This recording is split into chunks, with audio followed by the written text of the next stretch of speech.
Hi everyone, welcome to your weekly tech update, the show that explores the newest, coolest, and craziest side of tech around.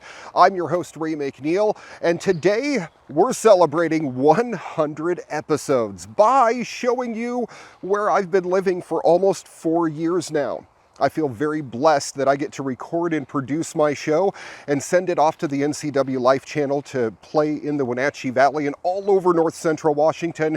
And I wanted to show you what I've been experiencing this past 4 years and why this place has captured my heart just as much as the Wenatchee Valley. We'll also go over some of the awesome tech stories that we have showcased over the past 100 episodes. Everything from robotics to medical technology to transportation. We're going to hit on it all today on episode 100 of your weekly tech update. I'm Ray. Let's go for a hike.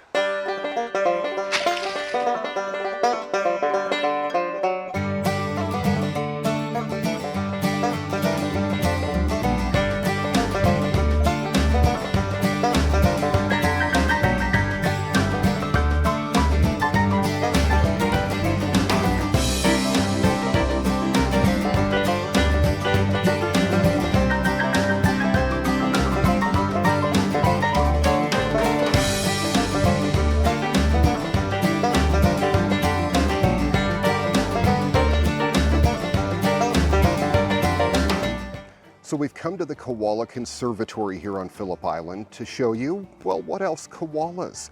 And the reason I'm trying to be quiet, it's a tough thing for me to do, is that there's koalas all around me, lounging, sleeping, and eating in the trees that you see here. Right now we've got a couple of them that are actually back here eating. Back in the 1850s, settlers on Phillip Island began clearing the natural vegetation from farms and towns. Over time, the natural woodlands were reduced to small fragments surrounded by cleared areas. On Phillip Island, the natural vegetation was reduced to less than 15% of its original state. That was by the 1990s. Concerned local people saw the problem and donated land for wildlife and habitat protection on the island. The Koala Conservation Center would not exist today if not for the foresight of these generous people. We just stumbled on a couple sleeping koalas. I'll try to get a good picture of them for you here. This is what koalas do most of the day. They're nighttime animals, and they sleep most of the time. So when you come out to see them, you've got to be quiet. You got to watch your step. We've got wallabies all around. Hello.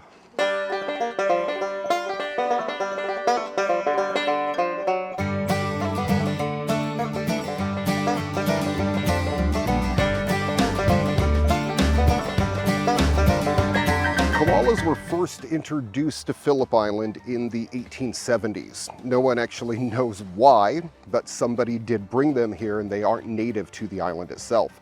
The koala population grew quickly and people came to the island for wildlife, particularly to see the koalas. In fact, the koala population grew so large between 1941 and 1978, over 3,000 koalas were taken off the island due to overcrowding. And due to this overpopulation, and of course the fact that the land was disappearing because of overdevelopment, well, the koala population started to decline. And that's when people jumped into action to bring us the Koala Conservation Park. And in fact, all of the wildlife parks here on Phillip Island. They have these little gates that you go through. So you go through one, then you go through another, and that hopefully will keep the wildlife contained within the walls of the park here. Again, we're getting back into the koala areas.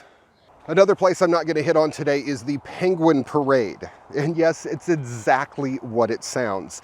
The Penguin Parade is the penguins coming home every single night.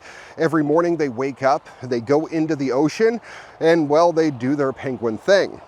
Then every night at dusk, like clockwork, they parade up the beach from the water, past a flood of people sitting in bleachers and go into their little houses that most of them were made by rangers and volunteers on the island. And it is one of the coolest things you have ever seen. I really am not an animal person, but I suggest you check out the penguin parade when you come here.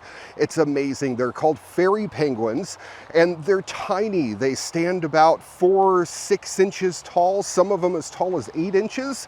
And again, it's like clockwork. Every night at sundown, they come out of the water, and you can watch them parade themselves up the side of the hill and into their little habitats.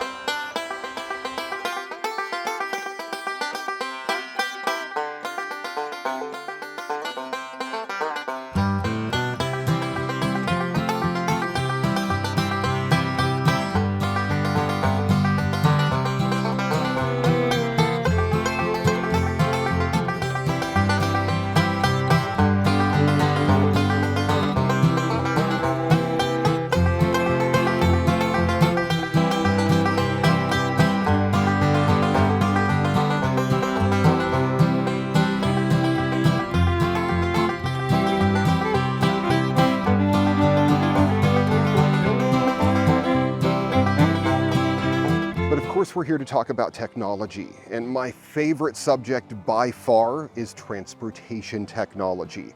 I see technology is going to make it so we can have leisurely trips to the other side of the world, to other planets, and well beyond in the future.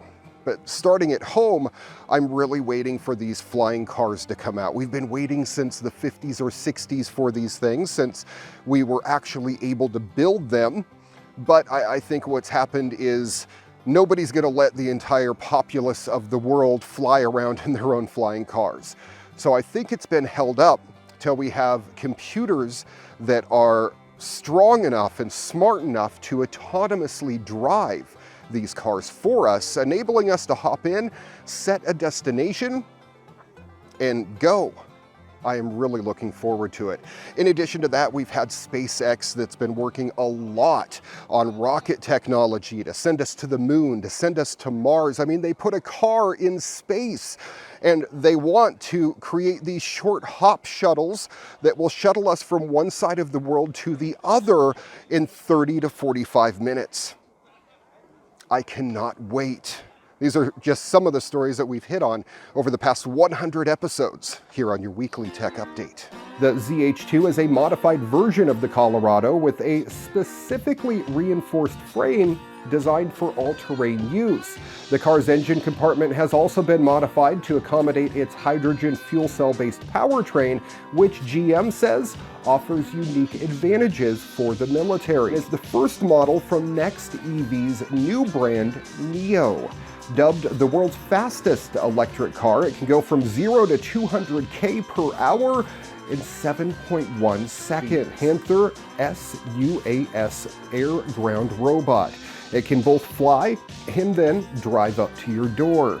When it's too dangerous or costly to travel by air, the machine just has to touch down and then wheel its way to its final destination. The company's Volocopter VC200, an 18-rotor drone helicopter hybrid, took its first crewed flight last year.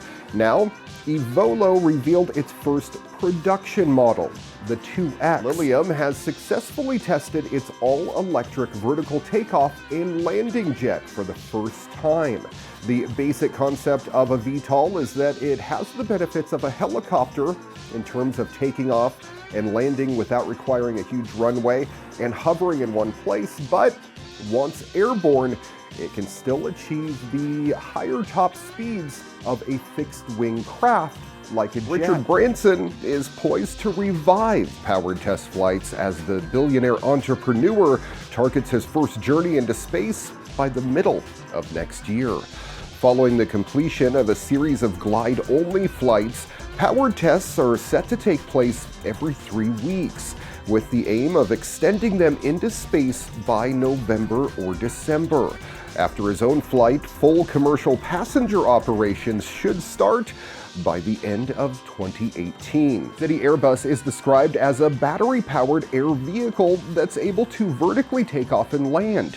The European aerospace company said it's designed to carry up to 4 passengers over congested areas to destinations such as airports and train stations. Musk launching the largest rocket ever and ejecting his cherry red Tesla Roadster into the great beyond.